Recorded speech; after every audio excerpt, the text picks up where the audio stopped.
This is new territory for this Canadian team. They will tell you they are not finished yet.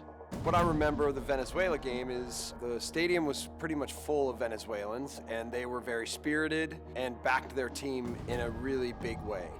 It is an extremely pro Venezuela crowd, as you would expect.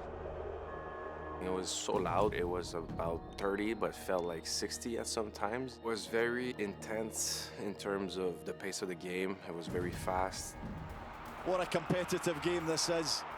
This is everything you love about Copa America. Two sides not giving an inch. We had a goal to reach in this competition, and winning this game would allow us to do so. As the game was being played with real pace and we were putting pressure on Venezuela and we were creating chance after chance, I looked at the bench and I said to the staff, now they get it. The game of the tournament so far, in my opinion. And this one will be decided on penalties. Going to penalty shootouts, I have big confidence in Max. First of all, keepers, we all have our little secrets, and obviously we all do our homework. Tabarino is a very good player, and he's a very good shooter, and I kind of left a little bit early, and I was able to get a touch on that.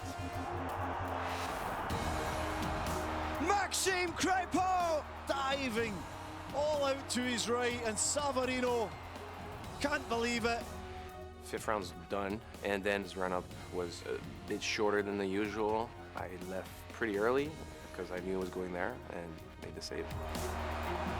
And hell saved by Crepeau! A second save of the shootout from Maxime Crepeau. He's a hero again, Crepeau. Both saves he made were at critical moments because the penalty shootout seemed to be shifting momentum their way, and then as soon as Max makes the save, then we're back in control. He gave us strength, He gave us strength in that moment. And now Canada will have a chance to win it. It's Ismael Kone. From what I understand, Kone wasn't supposed to take that kick. You're well informed. We created our top 5 penalty takers, and now it was going into extra takers and sudden death. And next on our list was Alistair Johnston.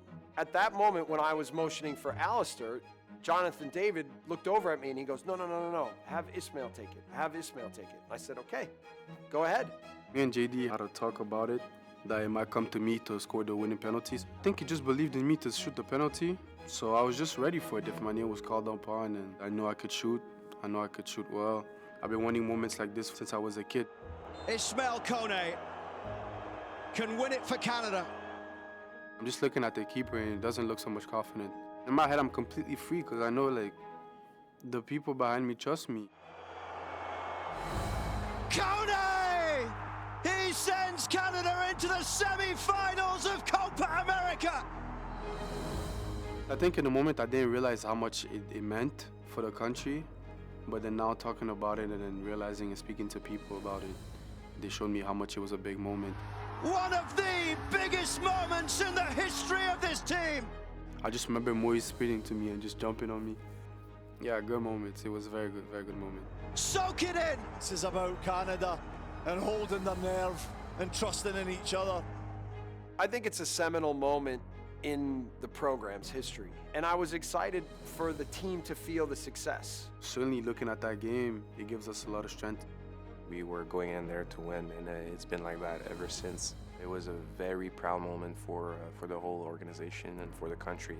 They're Canadian, not me. And I've continued to try to create the understanding and mindset that this is their national team. It gives us the inner confidence in the group to play any country, basically. That was, I think, an opportunity for them to show themselves, but also the region, that they're continuing to emerge as a real powerhouse.